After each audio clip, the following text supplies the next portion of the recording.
আলহামদুলিল্লাহি ওয়া কাফা ওয়া সালামুন আলা ইবাদিহিল্লাযিনা আসতাফা আম্মা বাদ। সম্মানিত দর্শক মণ্ডলী, সর্বপ্রথম আল্লাহ রব্বুল আলামিনের দরবারে সমস্ত প্রশংসা জ্ঞাপন করছি, যে রব্বুল আলামিন আমাদেরকে সুস্থ রেখেছেন এবং সাথে সাথে পৃথিবীর সমস্ত নিয়ামত দ্বারা আমাদেরকে ভরপুর করে রেখেছেন। সকলেই আমরা অন্তরস্থল থেকে শুকরিয়া আদায় করি আলহামদুলিল্লাহ। দরুদ ও সালাম বিশ্বনবী হযরত মুহাম্মদ সাল্লাল্লাহু আলাইহি ওয়াসাল্লামের উপরে সকলেই বলি সাল্লাল্লাহু আলাইহি ওয়াসাল্লাম। আমরা এখন যেই সময়টা পার করছি, সময়টা মুহররম মাস। মুহররম মাসকে কেন্দ্র করে আমাদের দেশে বিভিন্ন ধরনের আমল, বিভিন্ন ইসলামী বিষয়গুলো আমাদের দেশে জারি আছে। আমরা সংক্ষেপে মুহররম মাসের আমল কি করতে হবে, কি বর্জন করতে হবে, এই বিষয়ে আমরা সামান্য সময় নিয়ে আমরা আলোচনা করব ইনশাল্লাহ। মুহররম মাস অত্যন্ত গুরুত্বপূর্ণ মাস। এই মাসে রাসূলুল্লাহ সাল্লাল্লাহু আলাইহি ওয়াসাল্লাম থেকে বিভিন্ন আমলের বর্ণনা পাওয়া যায়। সবচাইতে গুরুত্বপূর্ণ যেটা, সেটা হচ্ছে আশুরা। আশুরাটা কি? আশুরা সম্পর্কে আমাদের কিঞ্চিত আমরা ধারণা দেওয়ার চেষ্টা করব ইনশাল্লাহ। আশুরা শব্দটা আশিরুন থেকে নির্গত, এর অর্থ হচ্ছে দশম। এই জন্য মুহররম মাসের 10 তারিখকে আশুরা বলে অভিহিত করা হয়। আশুরা এই দিনে রোজার ব্যাপারে অত্যন্ত ফজিলত বর্ণিত হয়েছে।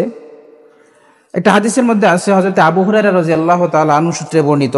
তিনি বলেন, রাসূলুল্লাহ সাল্লাল্লাহু আলাইহি ওয়াসাল্লাম বলেছেন, আফজালুস সিয়ামি বাদা রমজান শাহরুল মুহররম ওয়া আফজালুস সালাতি বাদাল ফারিজাতি সালাতুল লাইলি। অর্থাৎ রমজানের পরে সর্বোত্তম রোজা যদি কেউ রাখতে চায়, সেটা হচ্ছে মুহররম মাসের রোজা। এবং ফরজ সালাতের পরে সবচাইতে গুরুত্বপূর্ণ সালাত হচ্ছে তাহাজ্জুদের সালাত। হাদিসটি মুসলিম শরীফের 2645 নম্বর হাদিসে উল্লেখ আছে। এজন্যই আশুরাকে কেন্দ্র করে আমরা আশুরার দিনে রোজা রাখবো ইনশাল্লাহ। আমাদের দেশের মানুষেরা অনেকে এটা মনে করে রাখে যে আশুরা হয়তোবা কারবালার ইতিহাস থেকে এসেছে, কিন্তু বিষয়টা এমন নয়। রাসূলুল্লাহ সাল্লাল্লাহু আলাইহি সাল্লাম যখন মদিনায় গমন করলেন, হাদিসটা হযরত ইবনে আব্বাস রাদিয়াল্লাহু তাআলা থেকে বর্ণিত আছে। তিনি বলেন, রাসূল সাল্লাল্লাহু আলাইহি সাল্লাম মদিনায় হিজরত করার পরে দেখলেন ইহুদিরা রোজা রাখছে। তখন আল্লাহ নবী সাল্লাল্লাহু আলাইহি সাল্লাম তেনাদেরকে বললেন, তোমরা কিসের রোজা পালন করছো? উত্তরে তারা বললেন, এই দিনে মহান রব্বুল আলামিন হযরতে মূসা আলাইহিস সালাম এবং তার গোত্রকে ফেরাউনের হাত থেকে রক্ষা করেছিলেন এবং ফেরাউন এবং তার গোত্রকে পানিতে ডুবিয়ে শেষ করে দিয়েছেন। এই জন্য মূসা আলাইহিস সালামের শুকরিয়া আদায়ের জন্য, আল্লাহর শুকরিয়া আদায়ের জন্য, মূসা আলাইহিস সালামের সেই ঘটনাকে স্মরণ করার জন্য আমরা রোজা রাখি।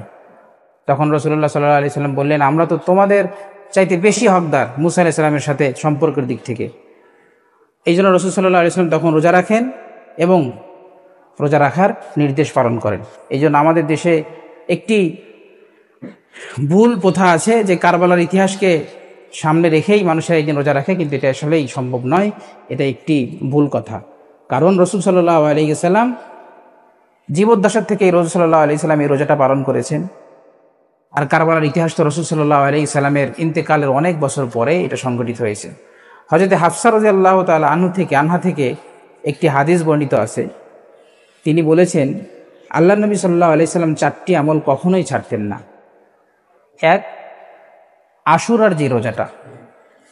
2 নাম্বার, জিলহজ মাসের 9 তারিখ পর্যন্ত রোজা। 3 নাম্বার, রাসূল সাল্লাল্লাহু আলাইহি সাল্লাম যে আমলটি করতেন সেটা হচ্ছে ফজরের 2 রাকাত সুন্নত। ফজরের 2 রাকাত সুন্নত রাসূল সাল্লাল্লাহু আলাইহি সাল্লাম কখনোই ছাড়তেন না। আরেকটি আমলের কথাও হাফসা রাদিয়াল্লাহু তাআলা আনহার রিওয়ায়াতের মধ্যে আছে। তা হচ্ছে রাসূল সাল্লাল্লাহু আলাইহি সাল্লাম প্রত্যেক মাসে 3 দিন, যে আইয়ামে বীজ যেটাকে বলা হয়, প্রত্যেক মাসের 3 দিনে আল্লাহ নবী সাল্লাল্লাহু আলাইহি সাল্লাম ধারাবাহিকভাবে রোজা পালন করতেন। এখন কথা হলো, আমরা রোজা রাখবো কয় তারিখে? তো তো আল্লাহ নবী সাল্লাল্লাহু আলাইহি সাল্লামকে পাঠানোই হয়েছে ইহুদি আর খ্রিস্টানদের বিরোধিতা করার জন্য। বিরোধিতা আমলের ক্ষেত্রে যেহেতু ইহুদিরা 10 তারিখে রোজা রাখে, এই জন্য আমাদের কর্তব্য 9 তারিখ 10 তারিখ অথবা 10 তারিখ 11 তারিখ এইভাবে যদি রাখা যায় এতে কোনো সমস্যা নাই। তবে 2টা রোজা রাখতে হবে। অনেকে একটা রাখে বা মনে করে এটাকে নিয়ে যায় আপনার এই শবে বরাতের যে পরের দিনে রোজা রাখার একটা কথা আছে, ওইটাতে এখানে নিয়ে যায়, কিন্তু এটা ঠিক নয়। 2টা রোজা রাখতে হবে, 9 তারিখ 10 তারিখ অথবা 10 তারিখ 11 তারিখ। এই জন্য আমরা যারা পারবো, এটা নফল ইবাদত, আমরা যারা পারবো আমরা এই রোজা অবশ্যই রাখার চেষ্টা করব। এই রোজার অনেক ফজিলত রয়েছে। ফজিলতের মধ্যে একটি হাদিস আমি আপনাদের সামনে পেশ করছি। হ্যাঁ, আশুরা রোজার ফজিলত হচ্ছে হজরতে আবু কাতাদা রাদিয়াল্লাহু তাআলা থেকে বর্ণিত, নবী সাল্লাল্লাহু আলাইহি সাল্লাম বলেছেন, আল্লাহ তাআলার নিকটে আমি আশা পোষণ করি যে তিনি আশুরা রোজার মাধ্যমে পূর্ববর্তী 1 বছরের গুনাহ ক্ষমা করে দিবেন। তিরমিজি 752 নম্বর হাদিস। যদি কোনো ব্যক্তি আশুরা রোজা রাখে তাহলে তার পূর্ববর্তী 1 বছরের গুনাহ আল্লাহ রাব্বুল আলামিন ক্ষমা করে দিবেন। এই জন্য আমরা যারা পারবো, অত্যন্ত গুরুত্বপূর্ণ একটি দিন, অত্যন্ত গুরুত্বের সাথে আমরা এই রোজাটা রাখার চেষ্টা করব। আর যারা মাযুর, রাখতে পারবো না, কষ্ট হবে, না রাখলে কোনো সমস্যা নাই, কিন্তু যদি কেউ রাখে সে অবশ্যই সওয়াবের অংশীদার হবে ইনশাল্লাহ। আর এই মুহররমকে কেন্দ্র করে আমাদের দেশে অনেক ধরনের অসামাজিক এবং শরীয়তের বিরোধী অনেক কাজ জারি রয়েছে, যেরকম তাজিয়া করা, হযরত হুসাইন রাদিয়াল্লাহু তাআলা আনহু শাহাদাতকে কেন্দ্র করে নিজেদের শরীরে জখম করা, আশুরার উপলক্ষে মিষ্টি বিতরণ করা, শোক মিছিল করা, মজলিস করা, এই সকল কাজ থেকে আমরা অবশ্যই বিরত থাকবো। এবং যারা এগুলো করে, যদি আপনার সামর্থ্য থাকে আপনি তাদেরকে অবশ্যই বাধা দিবেন যে ভাই এই কাজগুলো করা যাবে না। হ্যাঁ, যদি কোথাও এগুলো করছে আপনি যদি সেখানে বাধা প্রদান করেন তাহলে ফিতনার সম্ভাবনা থাকে। এই জন্য ফিতনা যেন না হয়, যদি এমন মনে করেন তাহলে সেখানে বাধা দেওয়ার প্রয়োজন নাই। নিজে নিজে রেখে মনে মনে ঘৃণা করবেন, এই সমস্ত কাজে কখনোই অংশগ্রহণ করা যাবে না।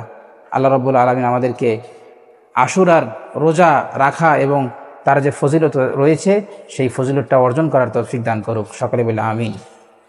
আখিরু দাওয়ানা আলহামদুলিল্লাহি রাব্বিল আলামিন।